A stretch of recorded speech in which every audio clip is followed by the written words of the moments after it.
Poštovane dame i gospodo, želim vam iskrenu dobrodošlicu na ovu međunarodnu konferenciju Obitelj, ključ demografskog i ekonomskog oporavka. Želim posebno zahvaliti predsjednici Republike Hrvatske, gospođi Kolindi Grabar-Kitarović, na visokom pokroviteljstvu ove konferencije. Pozdravljam posebnog izaslanika predsjednice Republike, gospodina Andru Krstulović-Opara. Poštovani gospodine Opara, dobrodošli.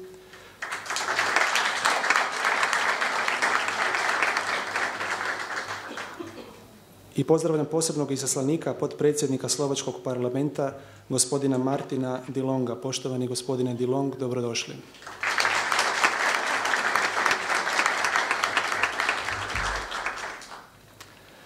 Pozdravljam sve udruge koje sudjeluju u organizaciji ove konferencije, a to su Udruga Obiteljsko obogaćivanje, Udruga Studentski katolički centar Palma, Centar za cjeloviti razvoj Split, Udruga Mlada pozitiva, Udruga Obiteljski centar, Udruga za promicanje obiteljskih vrijednosti Blaženi Alojzije Stepinac, Nova Etera fondacija iz Italije, Udruženje pravnika Alliance Defending Freedom, Centar za ljudsko dostojanstvo iz Mađarske, Alijancija za rodinu iz Slovačke i Institut za obitelj i kulturu života iz Slovenije.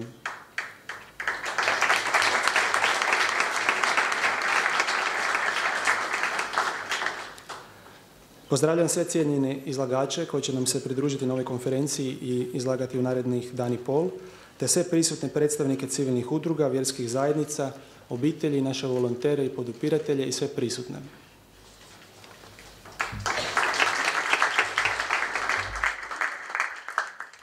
Sada bih zamolila posebnog izaslanika predsjednice, gospodina Andru Krstulovića-Opara, da nam se obrati.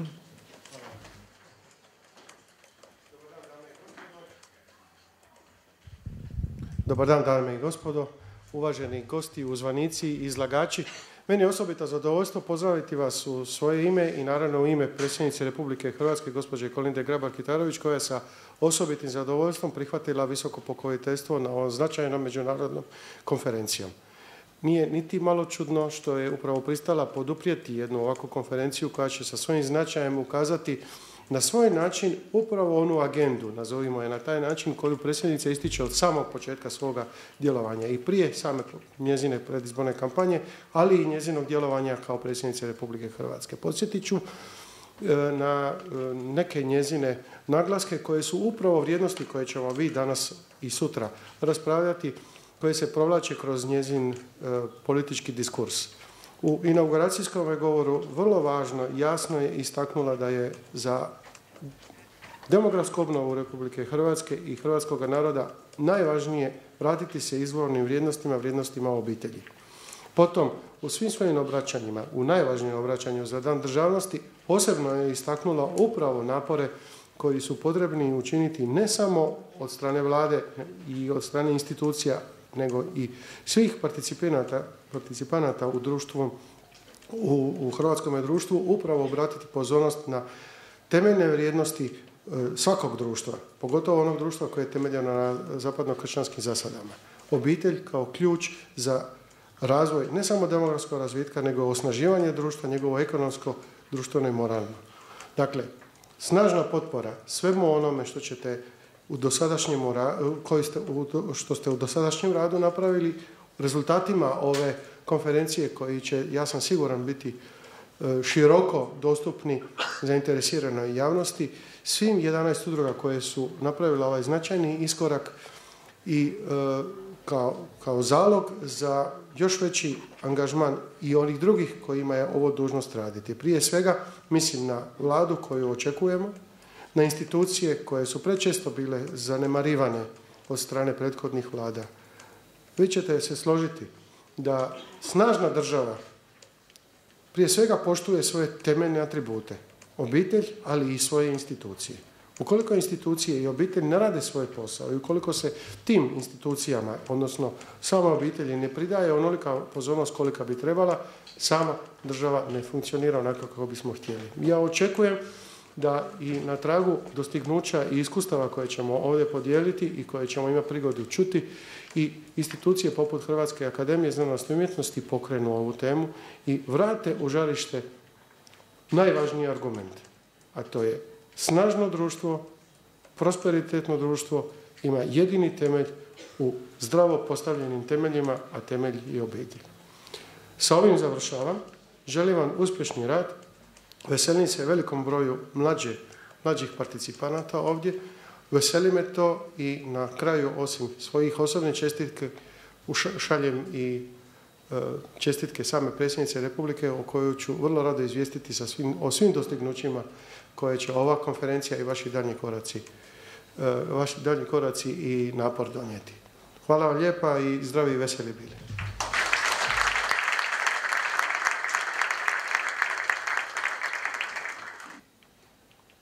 Hvala, Luka. Sada bi zamolila gospođu Željku Markić da nam se obrati ispred organizatora udruge U ime obitelji.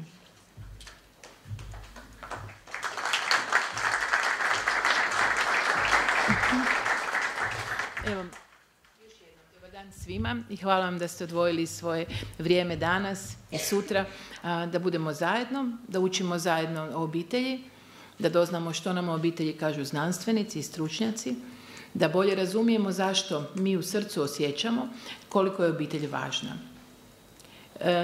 Ono što nas je potaknulo na društveni angažman je bilo većinom naše uvjerenje, naše osobno iskustvo, odrastanje u obiteljima koje su nas pripremile za život, koje su nam dale ljubav, poticaj, energiju, vrijednosti koje mi danas živimo u hrvatskom društvu, ili zato što nam je to nedostajalo u našim obiteljima. Pa opet znamo koliko je to važno i koliko se baš za to trebamo zalagati. Ono što je specifično za Hrvatsku, rekla bih danas, je to da u Hrvatskoj postoji vrlo visok društveni konsenzus oko važnosti obitelji. Oko toga da je ona nužna za svaki oblik oporavka naše zemlje, demografski i gospodarski. Istraživanja pokazuju da više od 95% Hrvata smatra da brak nije zastarjela institucija. Na referendumu o braku postignut je gotovo konsenzus od 70% birača koji su rekli da je brak zajednica žene i muškarca i najbolje mjesto za podizanje djece. U Hrvatskoj sva istraživanja o vrijednostima, o tome što je ljudima važno u životu, kažu na prvo ili drugo mjesto preko 90% ljudi stavlja obitelj. Ono što je zanimljivo je da isti ta vrijednost koja je tako očito prisutna u našem narodu nije odražena u aktivnostima državnih institucija, u politikama koje se provode. Da se te dvije institucije, brak i obitelj, sustavno ne jača, iako je jasno da su one ključ oporavka demografskog i gospodarskog.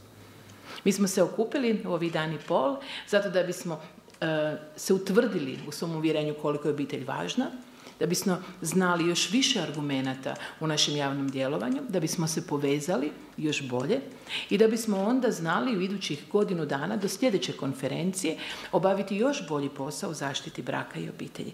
Ali ne samo zaštiti, u jačanju, u promoviranju i u pomaganju mnogima u našem društvu da hrabrije žive svoje vrijednosti i onda traže od državnih institucija da ih one isto provode. Hvala vam lijepa i radujem se da će vas imati priliku i osobno mnoge upoznati, da ćemo nakon ovih dan i pol izići još više oduševljeni za promicanje važnosti obitelji u hrvatskom društvu.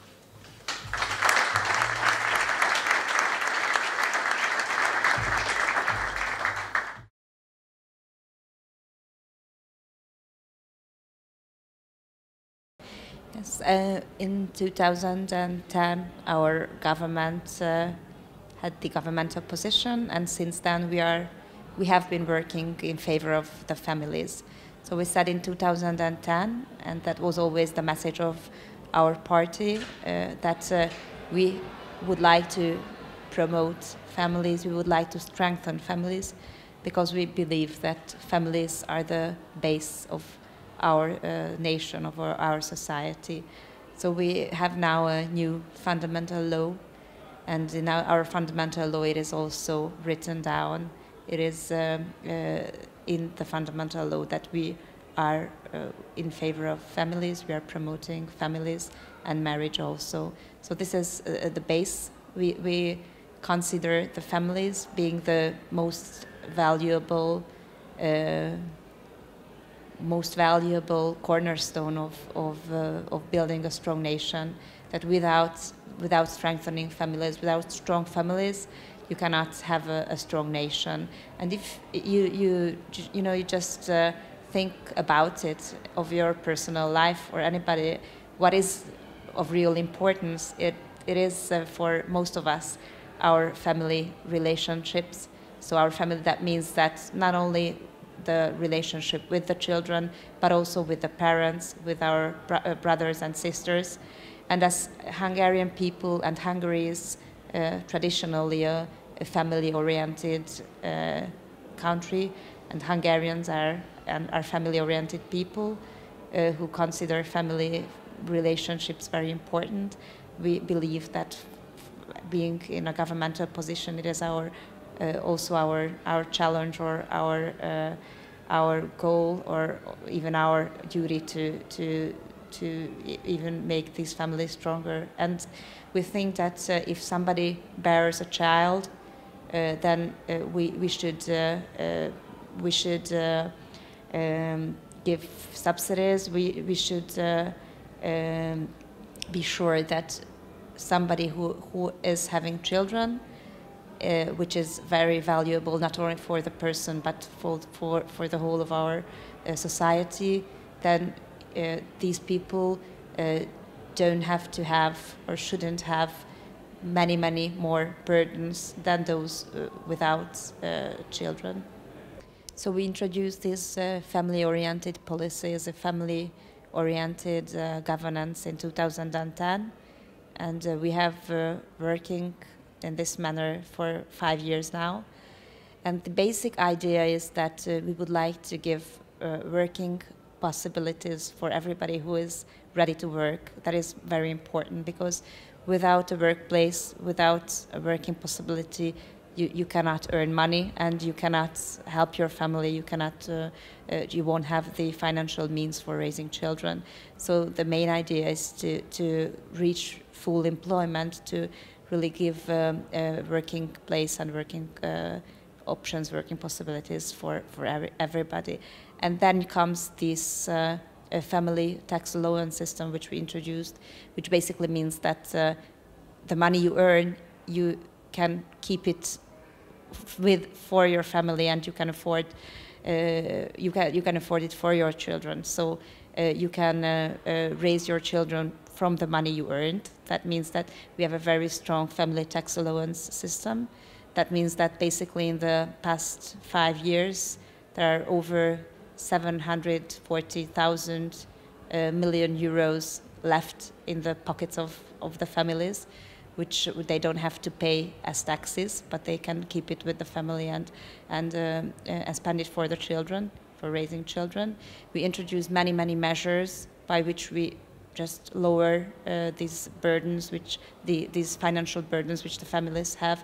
That means that we are, for example, providing free school books for children.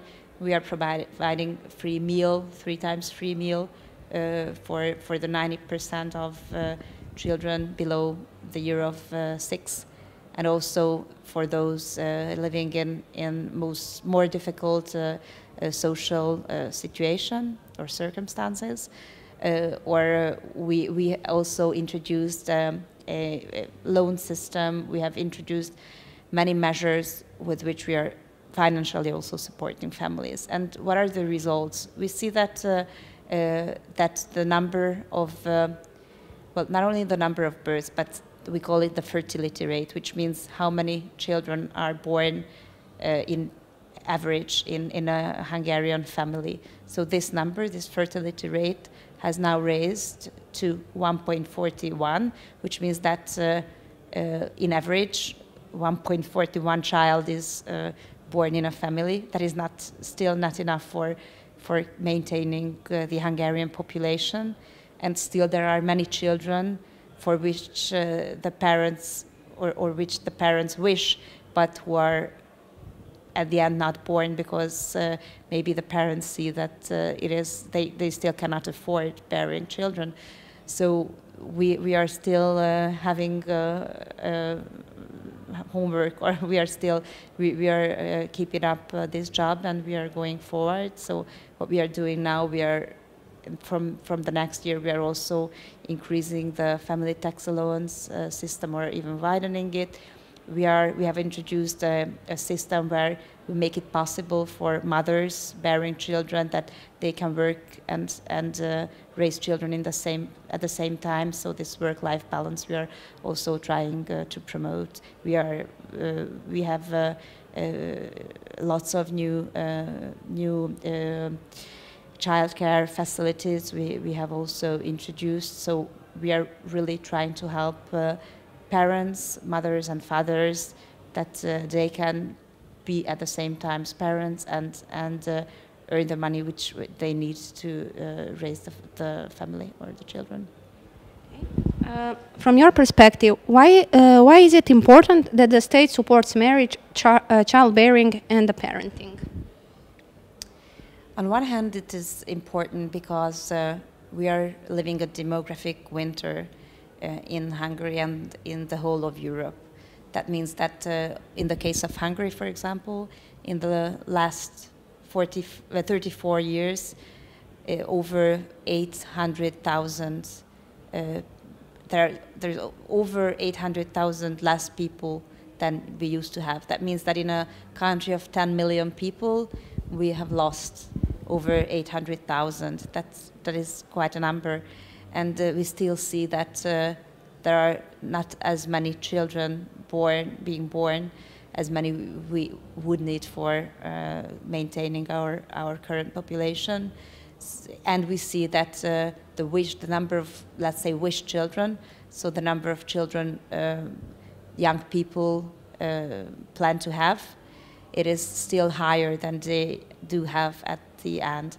So that means that there is still a potential in the Hungarian population, let's say, and we want to help these parents, these potential parents, to have the children they wish. That is our very important goal.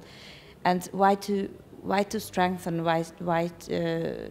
families and marriages is just because we think that even in this changing world, even today, traditional family relationships are still valid, not even valid, but family relationships or marriage is nothing outworn. It is modern. It is, let's say, it is trendy. It is sexy. It's still in 2015. It still has the same actuality as it used to have before.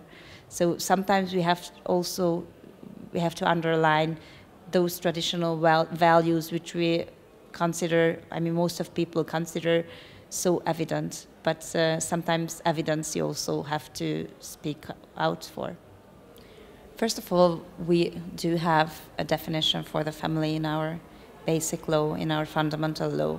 So for us Hungarians, it is written down. It is given. That's how we think about marriage, how we think about families, and I think that we, from the part of the Hungarian government, we have to care for our people, for Hungarian people, and we have to represent what Hungarian people think, what Hungarian people take for important, and just as I said, our main aim here is not to